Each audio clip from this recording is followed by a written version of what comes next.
Hello and welcome. Oh, now what is this called? Tesla Masterplan Part 3. No, yes, that's good. But is this the Fully Charged podcast still?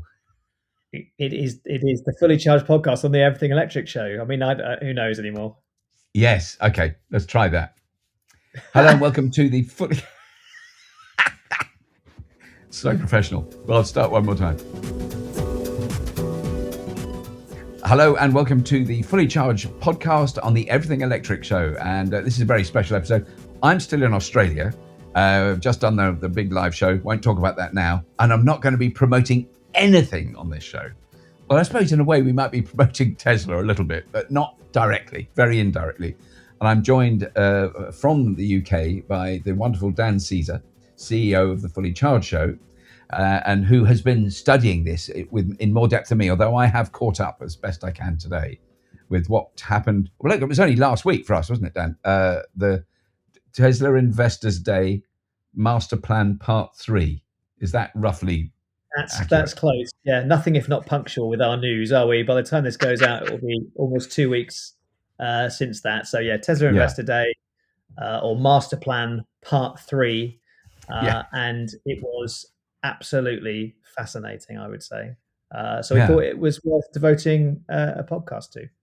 Absolutely. And what I think is interesting is before I'd seen any of it, I missed the whole thing when it was live.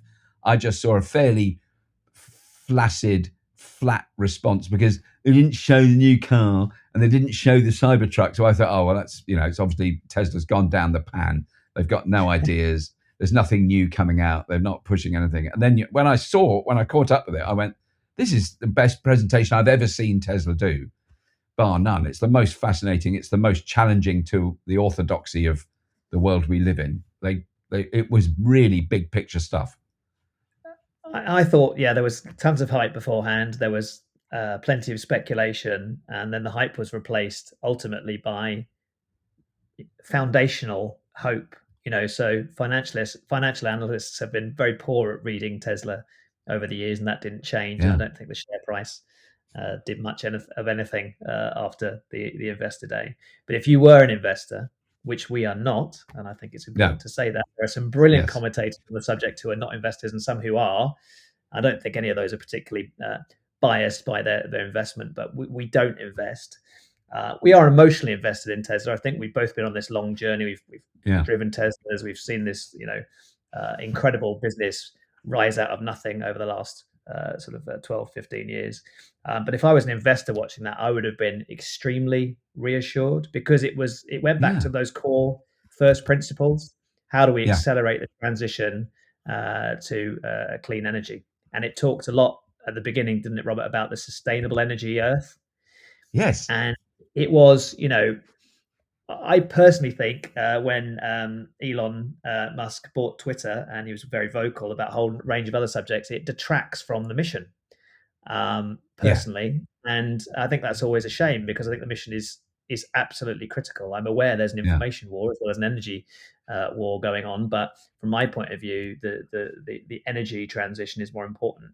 And so to hear them go back, to hear him particularly, and then his leadership team go back to the core principles was so refreshing.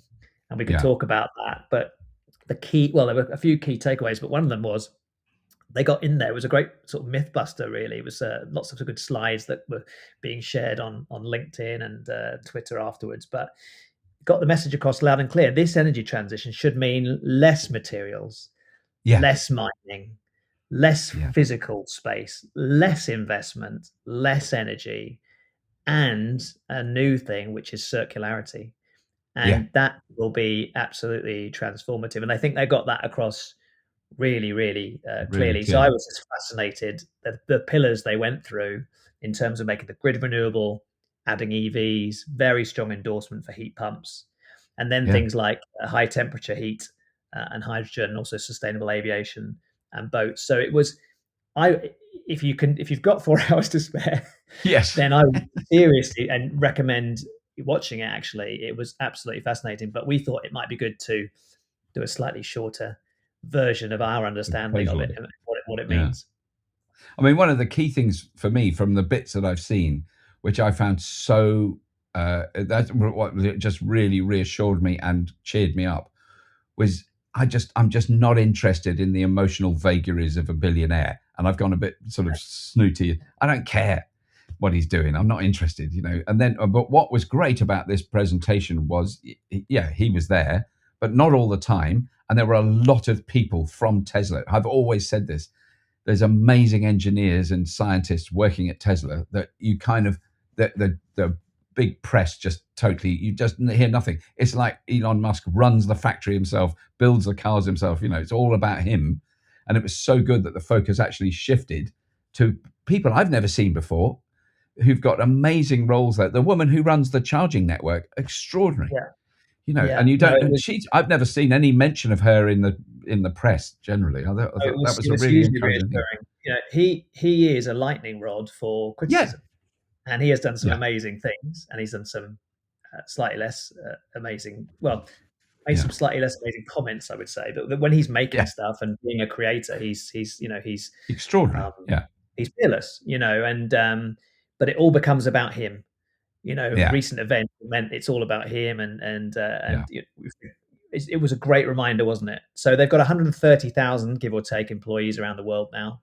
Amazing. Around half of those are, in inverted commas, making stuff. Yeah. Fantastic leadership team. You could see it. Quite a young, Yes. diverse leadership team. Very young. Yeah. But what is fascinating, of course, is there's a brain drain going on across the industry, and we Right. speak to, from the progressive companies, some super bright people, and then from some of the older companies, actually, it isn't the forward-thinking individuals. So it becomes a bit of Yeah. a self-fulfilling prophecy.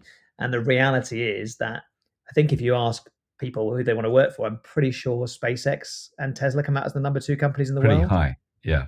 Yeah. So then you're going to only end up with more and more talent, Yeah. and the equation, Tesla versus maybe the old car makers or the old energy industry becomes really lopsided, doesn't it? Because you're getting all the brain drain of all the talent is coming towards you. So I too found it really, really reassuring. And I think of the 4 hours, I didn't count because it was on at 10 o'clock in the UK, and I watched about half of it live and then watched some of it back later. But I don't think Elon was on stage for more than a quarter of it, or even a fifth of it. No. No. And I thought that was brilliant. And I mean, I read somewhere that, really lackluster performance from Musk, because he's tired from Twitter. And I'm going, one, I don't care. And two, I'm sure he wasn't. And I'm sure he's, whatever else excuse was. But three, it doesn't matter because all the other people were amazing and had really, we'll go over all the bits, but, the information in it, I found, I'm staggered by people's reaction to it. So it's by far the most interesting Tesla presentation I've ever seen. It I knocks would spots definitely off all watch the it. others. I will watch it again. I think if you've got a kind of an engineering bent, or if you're just interested in tech, Yeah, I think it really is sort of a masterclass. Really, it's very detailed at points, but really, really fascinating. But I wonder if strategically they said internally, let's make this next master plan less about Elon and more about everyone else.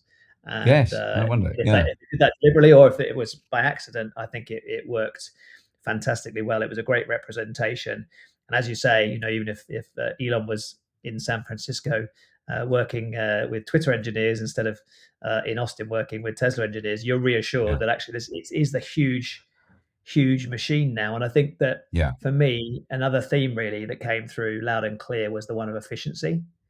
yes, Um, and I actually would now see, I envisage Tesla as this big machine. It's learning all the time, yeah, often through things like machine learning and automation, and it's becoming more and more efficient as a result. And I yeah, think that, if nothing else, should terrify companies who haven't got their act together yet. yeah.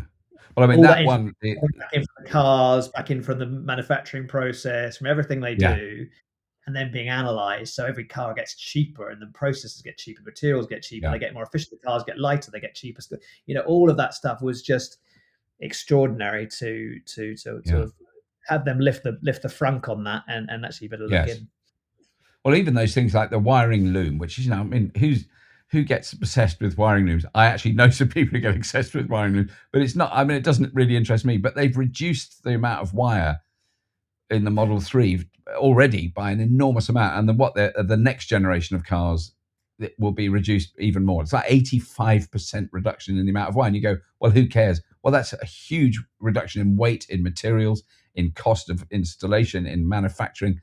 All those things are reduced, and the lack of rare earth metals in their next generation. Well, there's zero rare earth metals in their next generation motors. There's zero cobalt in the next generation batteries. All those little,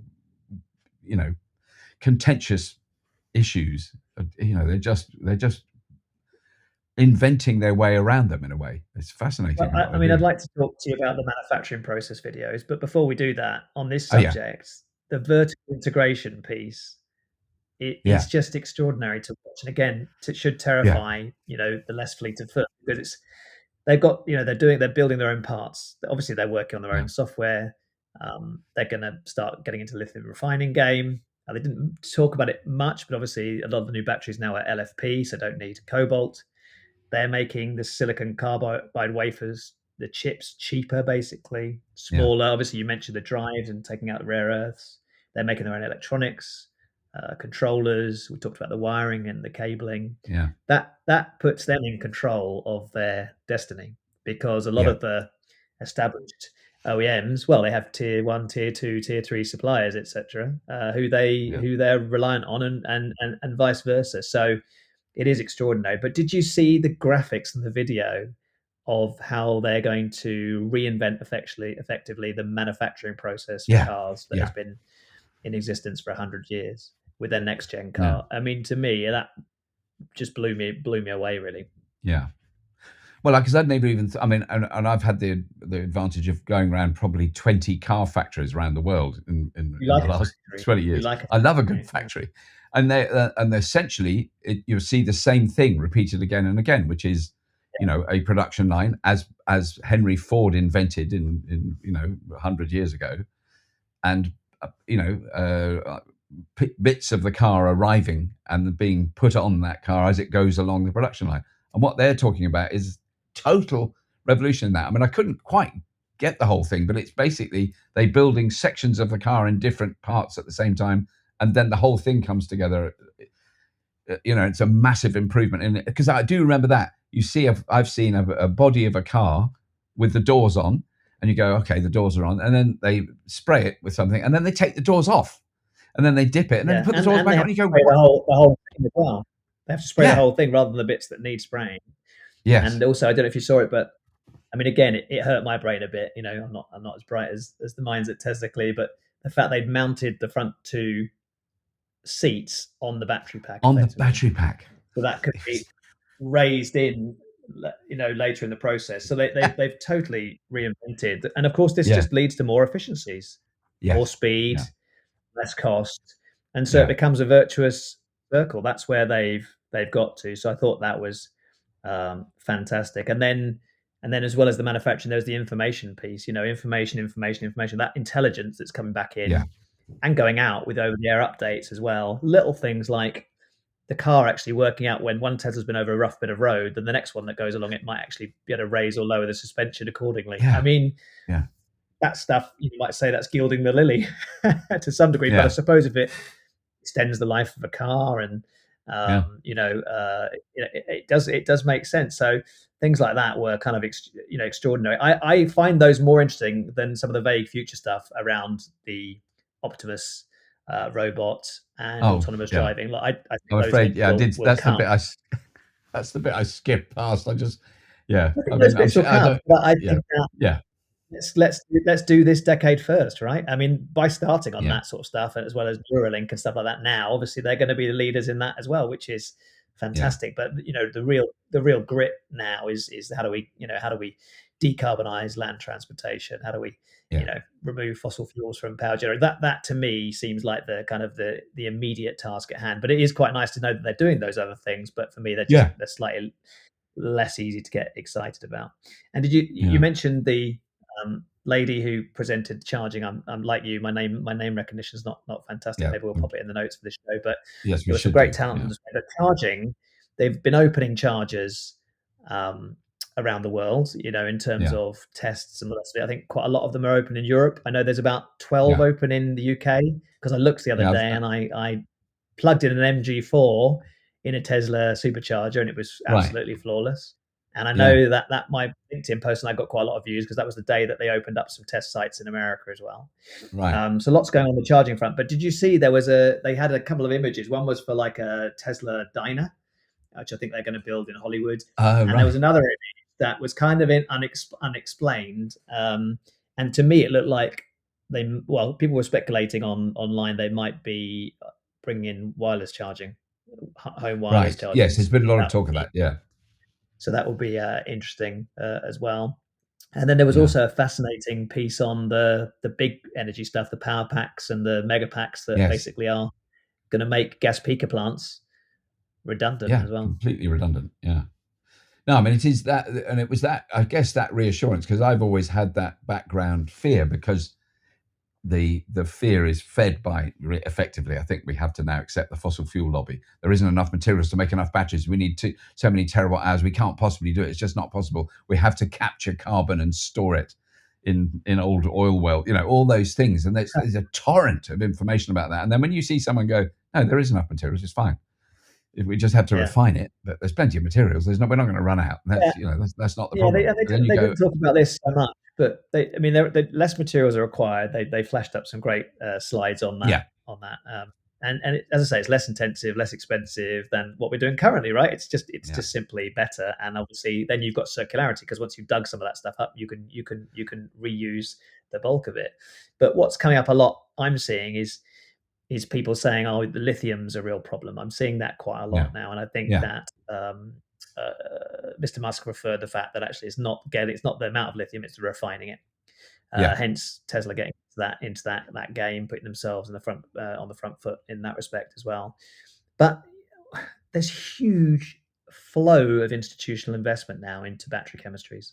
yeah, And we've yeah, already seen LFP batteries become a significant part of Tesla's battery output. yeah, Ford, I think, have recently signed up a deal with, I think, CATL Cattle, I think, yeah, to build a factory in the US, which again is LFP. There are working vehicles now with sodium ion in China, so it doesn't have right, lithium or nickel or any of that good stuff.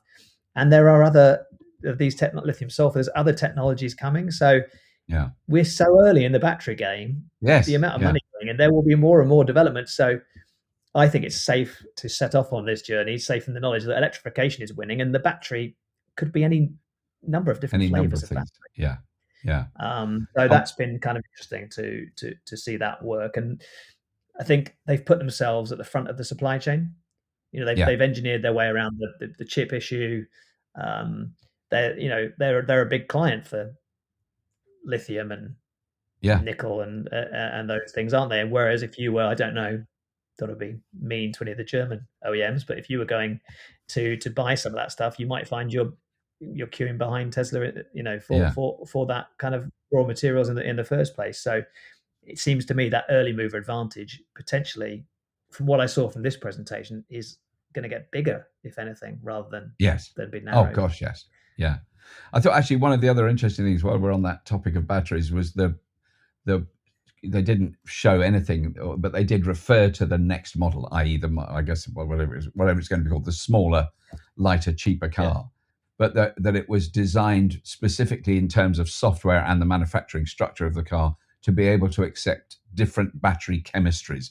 And that was it was kind of casually mentioned in a list of other things. And you go, and that really caught my eye. I went, oh, right. So but what I don't know is, could you put the latest battery chemistry in an old Model S, or would the software not deal with? I mean, I don't know how that would work if it wasn't lithium ion, if it was LFPs or whatever it is now. Yeah, you're definitely asking the wrong Maybe there's a question. problem with doing that, so they've maybe then gone, let's make sure that it can deal with anything, because there might be by then, brick, dust, and salt batteries that are incredibly energy dense. I don't know. Yeah, I mean, there's some things that they can engineer afterwards. I did Yeah. listen to our friends at Now You Knows did an episode on this Investor Yes. Day as They were. well. Yeah. They did a short summary, and Zach and Jesse was very good. And one thing I heard that I'd not heard before actually was that apparently Sentry mode was a retrofit. It wasn't planned, Yes. or wasn't built initially Wasn't into the built car, in. but Yeah. they were able to add it because they had the cameras on the car and sufficient software, they were able to add it afterwards. So, it's really interesting, isn't it? I think to just look at the advantages that it gives them, to vertically integrate, to become more efficient, to be at the front of the supply chain.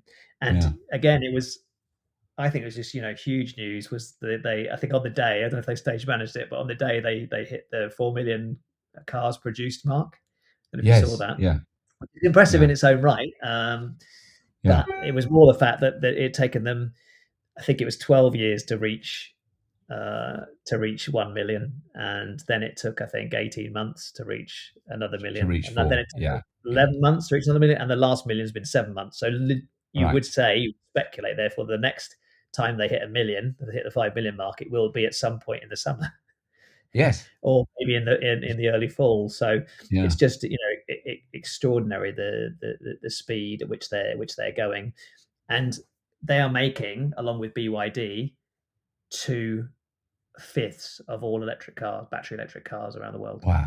Wow. So there's this pincer movement going on from west Yes. to east, which is kind of surrounding Europe and other automotive strongholds, Yeah. where these two behemoths are creating huge volumes of cars, and also from Asia. Tesla's not slowing down; it's getting quicker from Asia. There's going to be, obviously, BYD might be the biggest, but there are going to be other Yes. Me Too companies in that space that are also making really really fast progress. Yeah. And we deal with quite a lot of them. It's very interesting. There's some brilliant companies out there. We deal with BYD and Neo and Xpeng, but there's also the likes of MG and Polestar, aren't there? Yeah. And then there's the Koreans are doing fantastic things as well. Yeah. Hyundai and Kia and Genesis. So I'm so confused about how to say Hyundai now. And if you listen to this Oh, outside yeah. of the UK, they've just run an advertising campaign, say Hyundai, right? I think they've been telling us for Yes. years to say Hyundai, but now we need to say Hyundai again. I think that's Hyundai. correct. Yeah. But there was when I was I think in South Korea years ago, I asked a South Korean, "How do you say Hyundai?" He said, "It doesn't matter." That was his response. So I said, "If I say Hyundai, is that all right? It's fine. Hyundai? Yeah. Hyundai. Yeah." He didn't mind. I said, "Is it ever offensive to mispronounce it?" He said, "Never." So I accepted that. But yeah, I've always said it in different ways, and I've always been corrected on YouTube. So we'll yeah. be corrected. But I think on the last podcast that we did together, we just said, we're very lucky. We are in this incredible vantage point, fully Yeah. charged. I mean, I Yes. feel like I'm sort of sat on a hill watching an epic battle play out Yeah. in front Take of me, place. Yeah. and we can see the full battlefield and beyond it. And some people are right in the nitty gritty; they're right in the front line fighting that, and maybe they can't see the big picture. And then there's maybe some generals. Let's say they're Toyota generals. They're miles away from the battlefield, and Yeah. they're actually trying to ignore what's going on, and they can't see it. But we can see all the old companies, the older companies that are being more progressive. We can see the new Yeah. companies. We can see the investment in batteries coming over the hill, all the new Yeah. chemistries. And from where I'm sat, it really is. It's difficult now to imagine a world where there aren't some business casualties. Yeah. There aren't some Well, businesses that get bought out yeah. or shrink significantly as a result of this transition. I can't escape that conclusion anymore. Before, I've kind of gone, I think this might happen, that companies might struggle, but surely not. That's been my mindset. Yeah. Surely not. Surely that, but it seems to me that they're struggling to really focus on the battery electric thing. I Yeah. was on a podcast with Roger Atkins and David Hunt the other day, and Right. David said very astutely, it's like watching a fox chase two rabbits, and of course they end up with neither. And that's Right. that for some of the companies is apposite, isn't it? You can see that they Yeah. kind of, on one minute they're like, yes, battery electric, that's really appealing, and the next minute they're kind of retrenching, going, yeah, but we've still got to Yeah. sell all of this Loads of stuff. Otherwise, diesels. we've Yeah. got a problem. So I can really seeing that playing out. So anyone now who goes for it, I think, will survive. And while you're in Australia, you might not have seen that there's definitely been some heavy lobbying in the UK and in Europe about the Against zero. the sort of bans on Yes, combustion the engines. mandates. I Yeah. think the Germans apparently have been lobbying for more synthetic e-fuels. Yeah. In the UK that JLR and Toyota have been heavily lobbying to have the zero emission vehicle mandate watered down as Yeah. well. And I noticed watching BBC Parliament yesterday that there is a net zero refresh coming, which is just Right. the word refresh just sent chills down my spine, which Yeah. makes me think they might be successful. But the cat's out the bag. People know that these electric cars are Yeah. fantastic, and Yeah. Better. everyone that gets one raves about it, and then this network effect kicks in. So I don't think it will Yeah. slow things down No, I too mean, I much. think, It's yeah, frustrating. I do feel that's what's happened in the last year globally, because I think that's the important thing that I have to remind ourselves of all the time. This is talking fully charged, is that, it is under 30% of our audience is in the UK. So it's a very Yeah. global, one, we've got a global audience. Two, I walk through Sydney and more people come up to me and go, "Oh, watch the Fully Charged show in Sydney than they do in London." It's kind of Yeah. weird. That is quite bizarre. But also, having this time out of Europe effectively has given me that perspective to see. I can remember being here 20, 30 years ago in Australia, and the aspirational middle class, aspiring middle class wanted a European car. They wanted a BMW, an Audi, a Mercedes. Yeah. That was what people really were after. And like my brothers-in-law all had Beamers and they had Audis, and that was the coolest thing to have. None of that now. That is dead. There's a few petrol heads that still want an Audi that goes, and they are still around there. And there's loads of big muscle cars here. That's not the point. But it's Chinese, it's Korean, it's Japanese, so Toyota massive here. But Yeah. it is. But I I mean, keep I seeing. don't know. I mean, I'm of an age group where BMWs and Audis were the cat's Well, pajamas. I think the official absolutely. phrase. Yeah. And I personally don't feel like that. Now I'm sure plenty of people still do, but I now Yeah. look at a Polestar 2 or Yeah. or something like that with that. I think that's got the kind of allure that maybe I don't know, BMW 3 Series, 4 Series had once upon a time. Yeah. So definitely see a really, really big change, and that perspective is key, because we all operate in bubbles. We all live in bubbles, and we do too. But the reality Yeah. is, I think ours is we're slightly ahead of the curve, and we do have that kind of global perspective. So I'm finding it's just fascinating. Now we're working on our Fully Charged live shows in the UK. I'm not promoting those in any manner of means, but it's really interesting to see the companies that are super progressive. Yeah. And I don't Yeah. even probably need to list out who those are, and some are, struggling to Less. adapt, I think. Yeah. Yeah. So it's really interesting to watch. I mean, on the subject of um, Tesla, there was a couple of other things in that session that I thought were interesting.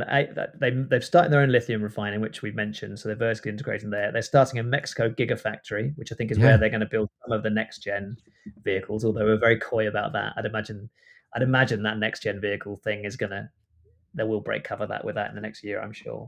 Yeah. And there I were think so. Yeah. there were a couple of other absolutely crazy things, which is how EVs affect everything else, which is obviously really our strongest interest, and how they have that kind of effect on the energy system. And did you see they had a system where if you have solar from Tesla and the Powerwall, and you're on their auto bidder system, they effectively pay you, which is Wow. I an didn't see that. No, because. yeah, incredible. And then they also, in Texas, they're doing a new pilot, which is you can get unlimited home charging for $30 a month. So Right. Wow. limited fuel for $30 a month. Wow. I know gas is a bit cheaper in Texas than it probably is here in the UK, Yeah. or even in Australia where you are, but that's just extraordinary. And so what does that mean? What does auto bidder and the fact that they'll be paying their customers mean? What does the fact people can get all their fuel for $30 a month mean for the big oil majors and for the big energy organizations as well? And it's hard to factor in all these things. Yeah. But my overwhelming conclusion was, wow, Tesla is in an incredibly strong position. Yes. And at the moment, having seen that, I would say it's only going to get stronger. Yeah. God, I'm still trying to grok $30 a month, because if you charge just say you were a really heavy user and you charge every night, so you're doing let's say 300 kilometers a day, which would be a kind of mid-range amount of maximum you could drive a Tesla on one charge, and you charge it at home every night. It's full the next morning. You drive another 300 miles. In a month, you could drive. I can't do it. 3 3s, a lot of distance for $30. Yeah. I mean, $30 buys you in Australia. Petrol is not cheap. Diesel is not cheap. It's about the same as it is in the UK, I think. And $30 would buy you a quarter of a tank, which would mean you could drive maybe I don't know, 100k, 80 miles or something. So it's just insane. Yes. The financial difference between those two is mind blowing. Just that. I can't quite see how they can keep that offer as unlimited if they take it wider. Unlimited being the word, which is obviously the hardest bit to get your head around. But it is fascinating. And then, obviously, Tesla is the leader. But I see BYD pioneering sodium-ion batteries. That's coming next. I see the Koreans doing extraordinary things with their vehicles and the EGMP platform and vehicle to load and things like that. I watched an episode very recently of Fully Charged where you were in a huge truck, a semi truck, and that had a battery swapping. I mean, that was just unbelievable. So when you add all these information points in, and we see dozens of new things every day, sent to us through Fully Charged or online. You add all these information points in, it's like an orgy of evidence, a wealth of evidence that shows you the direction of travel. So when I do hear someone say, "Oh, no, hydrogen cars are the future," if they're an ordinary member of the public, I go, "Well, I could see why you might think that, but let's talk through it." But when I hear someone in industry, steam starts to come out my ears because I'm like, you must know that that's not a likely outcome now. For quite some time I've sort of argued that when people have discussed that about cars, I just don't see it happening in cars. I mean, it may well happen in heavy transport like big trucks. That may make more sense. I talked to the people at Janus Electric, the electric truck people here in Australia, about that. They have such a good Australian response. Just a short silence, and then, why would you bother? Because what they're doing, just for people who haven't seen that, the reason I had to film the truck on Australia Day, which is a public holiday in Australia, was because it's in use. So because we've seen a lot of early versions of trucks and buses and tractors and things that have been converted, and they're going to do more, and they're going to, and you go, okay, well, let's see what you do. This thing is, I couldn't film it any other day because it's in use 7 days a week. It's delivering building materials in a 250-kilometer radius of Brisbane, 90 tons. That's how much this thing weighs. There's no trucks in Europe that are allowed to be that heavy. They're much bigger, the big American truck. And it's saving that company hundreds of thousands of dollars a year in fuel because they make all their fuel on the roof of their warehouse. I mean, when you see that, the arguments against doing that literally crumble before your eyes. There's no one sees that. No trucking company. They can be the most reactionary. It's a staggering episode, that, because of the ramifications are just so on huge. such a big scale. I mean, I think tonally, I've seen a bit of a change from the people who like to spread fear, uncertainty, and doubt in the UK.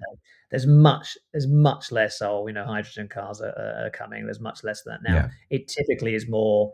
You can't get enough lithium, or actually we should all move to hybrids rather than the few of us move to pure electric. So there's a new set of messages circulating and being pushed out there. But the inconvenient truth for those stories is that electric cars are just so much better. I mean, have you driven a hybrid and then driven an electric car? The difference is like night and day. They're by their very name, they're compromised, right? And so that is the inconvenient truth. When people do try pure electric, that's what happens, and that's why the adoption rates in places like Norway and Sweden, at the front edge, they always end up just heading towards pure battery electric vehicles and away from plug-in hybrids and mild hybrids. So it is fascinating to watch. But I guess if you're still making your money from combustion or associated technologies, you probably need to, if you're not prepared to change, you probably need to tell yourself some comforting lies, but it is happening, and it's picking up pace now. But I mean, I think that was the kind of underlying and overarching thing that was revealed about Tesla, which is, I think, we've talked about it before, but is in a sense, it's the software upwards or software downwards or software sideways. I don't know what it is. The fact that the software that runs a Tesla is so rock solid, so adaptable, so updatable, so fungible, and so kind of competent.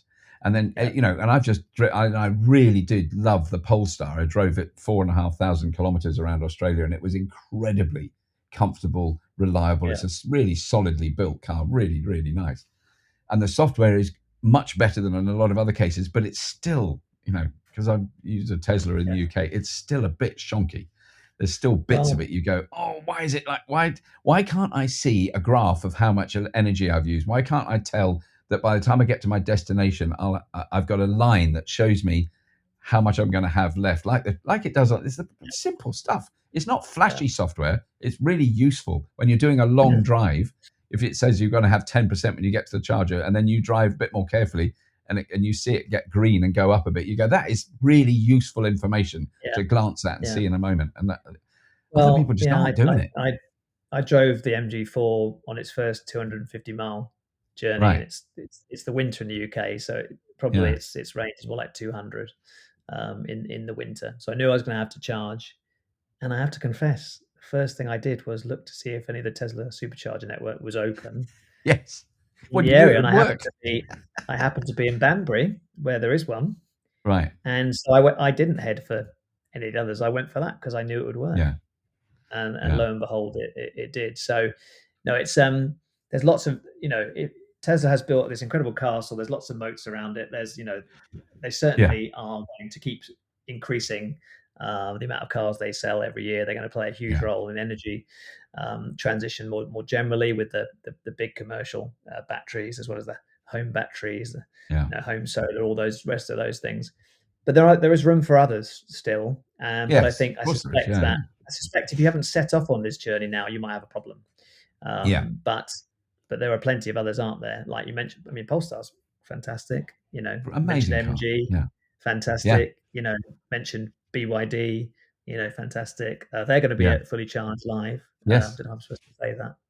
But anyway, they're going to be. So anyway, so I've said it now. So, but that's a great car. Yeah, the BYD, the Atto 3. I had to go in Brisbane in my sister-in-law's car.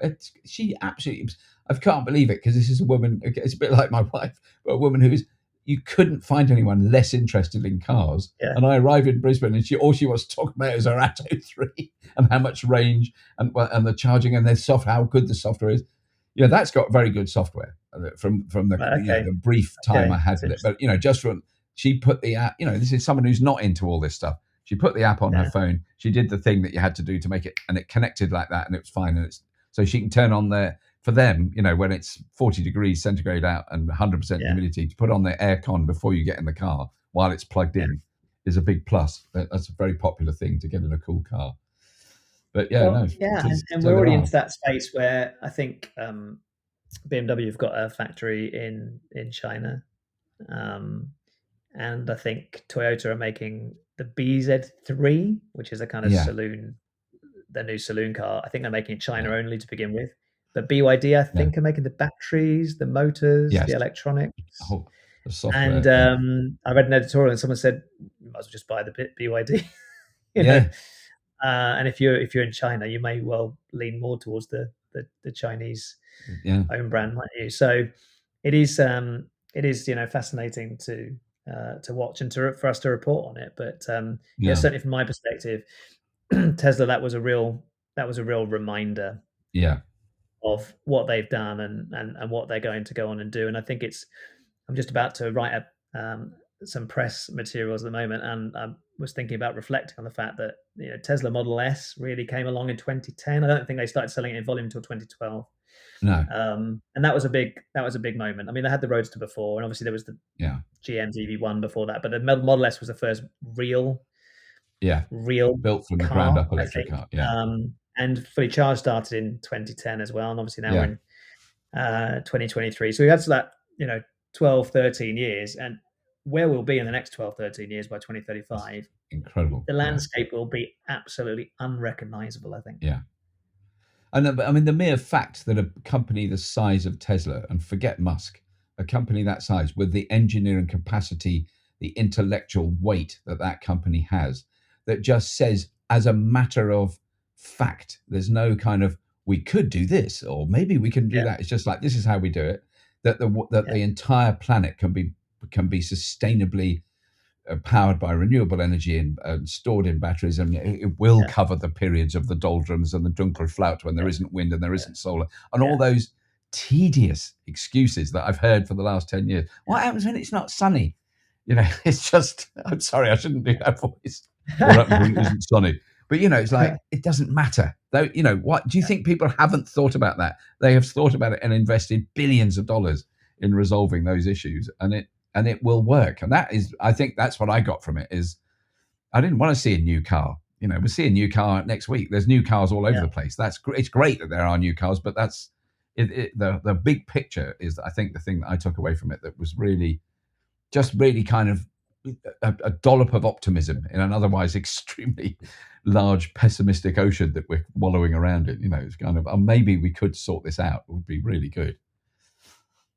Anyway. Yeah. No, it was optimistic, and that's our kind of whole mantra, isn't it? Positive energy, really. Yeah. And whether it's Tesla or it's Fully Charged or other much bigger organizations than us, you know, dragging more people to watch this podcast, to watch our episodes, go and see the Tesla Investor Day. Actually, forget this rubbish podcast. Go and see the full. Yeah.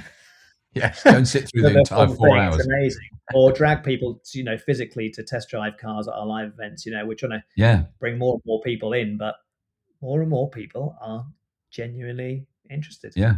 And I think that network effect is kicking in. I mean, at the end of the day, they can't make electric cars quickly enough. No, that's very, very obvious. Yeah. That's brilliant, Dan. So good to talk to you. Yeah, no, good to talk to you. Well, I'll see you in real life soon. I'm coming back. Yes, that'll be strange.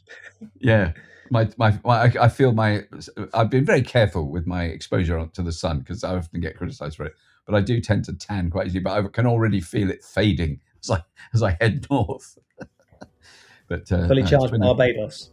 That's all I'm saying. Fully charged Barbados. I'm there already. That's great. We'll speak soon, Dan. Thank you very much. And I'm just going to wrap this up just to say, do please subscribe to the Fully Charged podcast on the Everything Electric channel. Do tell your mates about it. That's always a really good way of spreading the news. Our viewing figures are going up and up all over the place, which is very encouraging. And it's very often word of mouth. So the more you tell other people about it, some of them will watch. And that's it. As always, if you have been, thank you for listening.